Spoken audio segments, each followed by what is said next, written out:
To avoid marrying a CEO she had never met in place of her sister, the girl accidentally pinned the passing CEO against the wall. The stunned CEO was left standing there, bewildered, while her father and malicious sister were equally shocked. The girl then declared that she would marry this stranger today and dragged the CEO away from the scene. Once they were outside the venue, the girl patted the CEO on the shoulder to express her gratitude and prepared to leave. However, the CEO stopped her, asking why she had just claimed they were getting married. It turned out that the girl's father had arranged a blind date for her, and to avoid it, she decided to use a random passerby as a shield. Just as the CEO was about to scold her for her rudeness, his assistant called, informing him that his grandmother was urging him to go on a blind date with a girl. Hearing this, the CEO felt helpless. In the next moment, the girl grabbed the CEO's phone and declared that she could marry him right away. This way, they could both avoid their family's pressure to marry. Little did they know, they were each other's intended blind date. Soon after, they happily obtained their marriage certificate. However, as they left the Civil Affairs Bureau, the CEO told the girl that his family was very poor and hoped she wouldn't mind. Just then, the CEO's assistant arrived in a luxury car. Seeing the assistant, the CEO panicked and quickly hinted at him. Initially, the assistant didn't catch on, but when he was about to greet the CEO hurriedly claimed to be the assistant's driver. Realizing the CEO wanted to hide his identity, the assistant began to lie to help him and quickly left.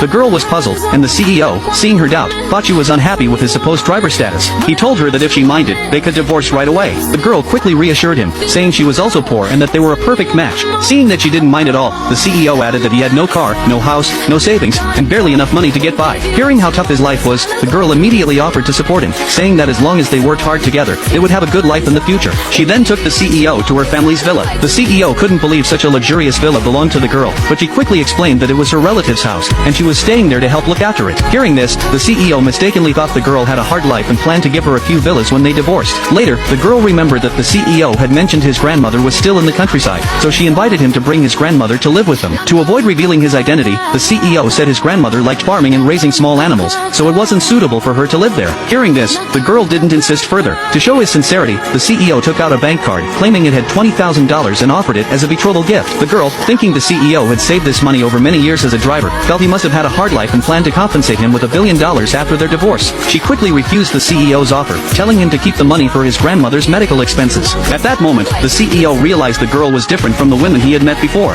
The next day, the CEO went to his grandmother and told her he didn't want an arranged marriage. He then showed her the marriage certificate. When his grandmother looked at it, she discovered that the girl he had married was the same one they had arranged for him.